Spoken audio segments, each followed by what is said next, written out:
Vamos a Cañuela, allí se encuentra el doctor Guillermo Capulla para mostrarnos cómo son las camas de cuidados intensivos dentro de este hospital. Buen día, Guille, ya te vemos y escuchamos. ¿Qué tal? ¿Cómo te va? Buen día, Mariela, buen día, Claudio, buen día a toda la gente. Estamos justamente aquí, como bien vos decías, en Cañuelas, en el Hospital de Alta Complejidad de Samic. Sorprendido, la verdad que gratamente sorprendido porque venía por la autopista, una autopista donde a cada lado de ella había campo y de golpe una estructura enorme, gigante, moderna, nueva, y estoy aquí dentro de este hospital, por supuesto muy feliz de estar acá y vamos a encontrarnos acá con Miguel Ángel Blasco, que es el jefe de terapia intensiva, y también con el doctor Sergio Alejandro, que es miembro del Consejo de Administración, el presidente del Consejo de Administración, que nos van a contar cómo está preparado el hospital. Y además también saber qué tiene una cama de terapia intensiva, algo que nosotros hablamos mucho, que la gente sabe que algo está faltando en el país, que puede faltar, porque tenemos temor por el virus, pero también tenemos temor porque nos falte alguna cama. Queremos saber de qué se trata una cama de terapia intensiva, qué tiene de distinto una cama de piso común con una cama de terapia intermedia y con una cama de terapia intensiva, qué equipamiento requiere para que tenga tan alta complejidad. Buenos días, ¿qué tal? ¿Cómo estás, Miguel Ángel? Bueno, gracias por recibirnos acá en el hospital. Ahora vamos a hablar después con Sergio Alejandro. Contanos, ¿qué tiene una cama de terapia intensiva diferente a una cama de piso? Bueno, fundamentalmente lo que tiene no es la cama justamente, sino todo lo que tiene a su alrededor. La terapia intensiva, o más bien los pacientes que ingresan a la terapia intensiva, necesitan un monitoreo continuo. Y para eso, un monitor que es multiparamétrico, sí, donde se puede medir, por ejemplo, presiones invasivas o no invasivas, frecuencia cardíaca, frecuencia respiratoria, saturación, temperatura. Todo eso necesita el paciente de terapia intensiva. Fundamental, en el último tiempo sabemos que muchos de estos pacientes requieren ventilación mecánica invasiva y lo que se necesita es esto. Este es el famoso respirador de que tanto hablamos. ¿Este es de producción argentina? Este es de producción argentina, exactamente. ¿Nos puedes mostrar cómo funciona? Bueno, fundamentalmente lo que nosotros tenemos, acá hay un guante que simula, por supuesto, muy mal un pulmón, pero lo simula.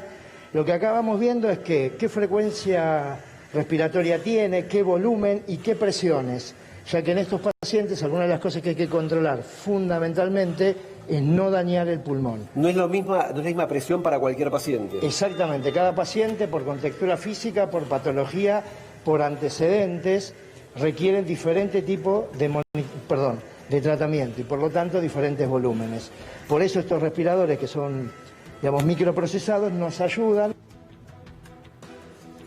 Bueno, se cortó la comunicación allí con el doc Capulla, que se encuentra en este hospital de Cañuelas, en donde nos estaban mostrando justamente cuál es el funcionamiento de estas camas de cuidados intensivos, ¿no? Que preocupa, al menos aquí en el AMBA, en donde ya casi llegamos al 60% de camas de terapia intensiva que se encuentran ocupadas. Me dicen que volviste, Guille, ¿estás por ahí? A ver. Bueno, perfecto, estamos aquí, perfecto, sí, seguimos mostrando acá este respirador con este pulmón fato in casa, como se dice, con un guante que se infla y se... Que no representa exactamente, pero sirve, para la demostración sirve. Bien, sigamos mostrando el aparato este cómo funciona. Bien, después lo que tenemos son diferentes cosas, como por ejemplo puede ser la fracción inspirada de oxígeno. ¿Cuánto oxígeno le doy yo al paciente? La mayor parte de estos pacientes requieren mucha fracción inspirada. Acá está simulado en 50%, pero podemos llegar hasta el 100%. Una pregunta que se hace la gente y que por supuesto genera cierto temor. ¿Cuánto tiempo puede estar una persona con respirador? Si el paciente se descompensa por el COVID, muchas veces la ventilación mecánica es prolongada. A veces está en un promedio aproximadamente de 14 días. Algunos, muchos más. Una cosa también que le preocupa a veces a la gente y se preocupa mucho a los familiares, cuando dice al paciente hay que sacarle el tubo que entra por la boca y hacer una traqueostomía. Sí. ¿Qué riesgos tiene esto y por qué se hace la traqueostomía? La traqueostomía fundamentalmente se hace ¿por qué? Porque si el tubo está colocado en la vía aérea, que es una mucosa, en la tráquea tiene una mucosa que se puede dañar. Eso puede generar úlceras, puede generar estenosis, puede generar traqueomalacia. Entonces, para evitar eso, lo que se hace es la traqueostomía. En estos pacientes también hay que tener mucho cuidado porque son maniobras que generan aerolización y eso hay que tener mucho cuidado, hay que discutir mucho cada paciente para saber si se puede hacer y en qué momento hacerlo. ¿Qué más estamos viendo acá en esta cama, alrededor de esta cama? Bueno, después lo que tenemos es un electrocardiógrafo que no sería de tanta complejidad como el monitor y el respirador. Y después tenemos un cardiodesfibrilador por si el paciente tiene alguna arritmia severa, algún paro, y manejamos con eso la reanimación. Que es el aparato este que usted tiene. Exactamente, este que está acá. Bien, perfecto. Y después, una cosa también importante son las bombas de infusión, ya que muchas de las drogas que se utilizan no se pueden dar en forma indiscriminada, sino tienen que tener un dosaje específico para cada paciente. También generalmente... ¿Nos podés mostrar cómo se regula eso? Vamos a tratar de girar. Te seguimos, Guille. No está colocado, por lo tanto no sé si vamos a poder... No me va a responder, pero si está colocado el dispositivo, lo que nosotros hacemos es regular la cantidad de mililitros hora que hay que darle de determinada infusión. Y eso nos da cierta precisión y tranquilidad de que lo que le estamos indicando realmente le está pasando. Algo que genera mucha angustia a la gente es tener un familiar y saber que lleva varios días en terapia intensiva. ¿Hay un plazo, digamos, donde una persona puede empezar a preocuparse porque un familiar, un amigo, un compañero de trabajo está en terapia intensiva, o simplemente los días forman parte de la evolución de un paciente? En este caso, en este tipo de patologías, los días forman parte de la evolución, ya que sabemos que tiene una evolución totalmente diferente.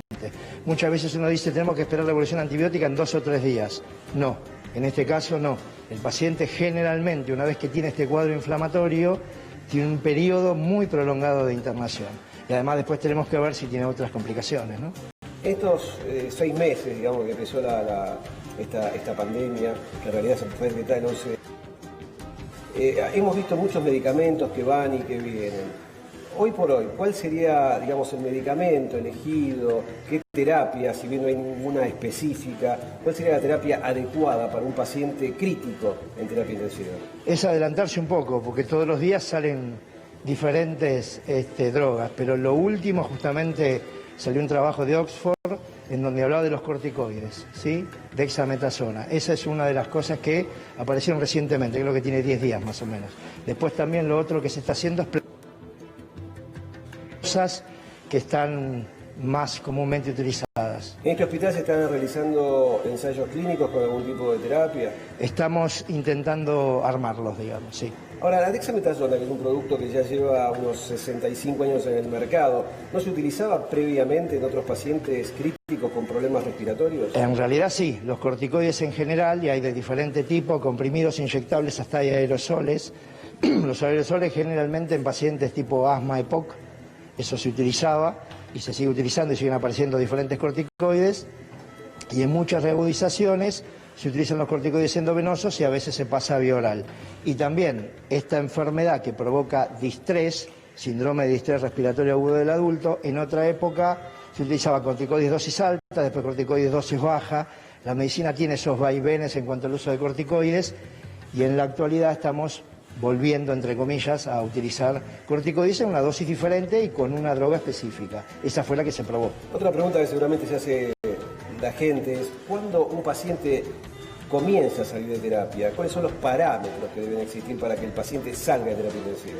Bien, acá la situación es que el paciente ingresa con insuficiencia respiratoria. Eso es un contenido arterial de oxígeno muy bajo, para ser específico menos de 60, respirando aire ambiente.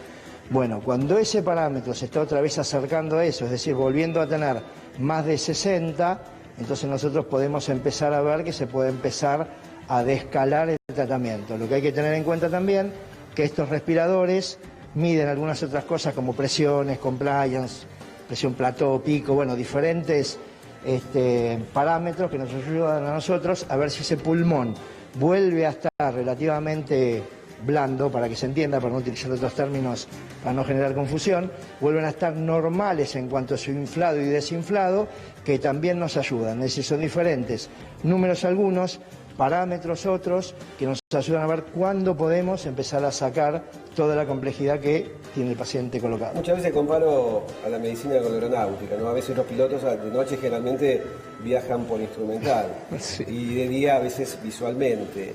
¿Ustedes visualmente ven la mejoría del paciente o solamente se manejan a nivel paramétrico por aparato? En esta patología especial y que no tenemos tanta experiencia y que va habiendo casos en diferentes hospitales, muchos parámetros utilizamos. Sin parámetros sería más difícil. Particularmente con COVID, ¿Han visto, el virus es el mismo para todos, ¿no? Por supuesto, ¿han visto diferentes evoluciones en pacientes semejantes? Sí, sí, sí. Tenemos, por ejemplo, nosotros hemos tenido casos de pacientes jóvenes que han evolucionado muy bien. Yo siempre lo que digo es, tenemos algunos jugando con el celular o mandando mensajitos todo el día, y tenemos justamente ahora un paciente ventilado de 34 años que está, bueno, un tipo de ventilación que se llama ventilación prono, que es ponerlo boca abajo, ¿sí? Para variar las presiones dentro del pulmón, para lograr una mejor ventilación. Es decir, que pacientes, los dos jóvenes, quizás algún factor de riesgo diferente, pero no es que la edad nos protege. Hay varias cosas que nos pueden proteger o empeorar, digamos. Te escucho, Mariel, sí. Bueno, conociendo bien de cerca, ¿no?, lo que es una terapia intensiva, me quedé preocupada por el dato que arrojaban de lo que demora un paciente quizá con COVID-19 en recuperación. 14 días, o sea, se ocupan muy rápido las camas, pero no se desocupan a esa velocidad. Y ahí hay que hacer una alarma.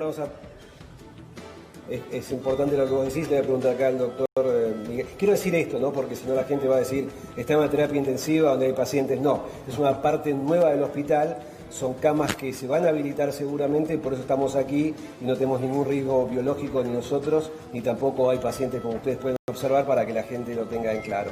Me dicen de piso, me dice Mariela Fernández, que les llama la atención el tiempo que un paciente permanece en la terapia intensiva, dice 14 días, quizás haya un promedio a nivel global igual o mayor. ¿Cuál es ¿Cuál cantidad de días está un paciente COVID positivo crítico en terapia intensiva?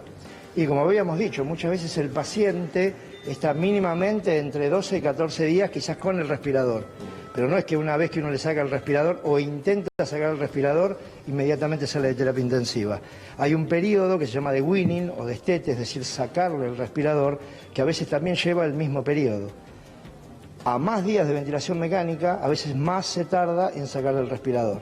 Acá influye lo que habíamos hablado de los antecedentes. No es lo mismo un paciente joven sin antecedentes, que quizás ese periodo se acorte, que en un paciente añoso o con alguna patología respiratoria, que ese periodo se alargue. Por eso es que a veces es muy difícil ponerle una fecha de ventilación mecánica o una fecha de destete. Sabemos sí que es prolongado. Miguel Ángel, recién hablábamos, tengo un momento, ¿no, Mariel, para preguntar al doctor? Recién hablábamos acerca de terapia intensiva, conozco tus antecedentes, venís de hospitales muy importantes. ¿Ves alguna evolución distinta con respecto a COVID-19 con respecto a otro tipo de neumonías? Sí, sí, claramente. Muchas veces, como decíamos, uno trata con antibióticos a los pacientes una neumonía grave de la comunidad, y a las 48, 72 horas o un poco más, depende de la evolución, la complicación que tenga, ese paciente ya empezamos a ver una respuesta. Lo que acá tenemos es mucha respuesta inflamatoria, y eso es lo que hace que perdure. Muchas veces el hisopado puede hacerse negativo, pero si el paciente persiste con la injuria pulmonar y la respuesta inflamatoria, ahí es donde el paciente persiste en el respirador y persiste crítico. Las comorbilidades que has visto, ¿no? Sí, te escucho, Mariela. Sí, ya vamos a regresar con vos allí al hospital de Cañuelas. Interesante, todo lo que estamos escuchando, todos los que nos estás mostrando, y de alguna manera la idea es llevar un poquito de tranquilidad del otro lado de casa, del otro lado de la pantalla, porque estamos un poco preocupados, ¿no?, con el avance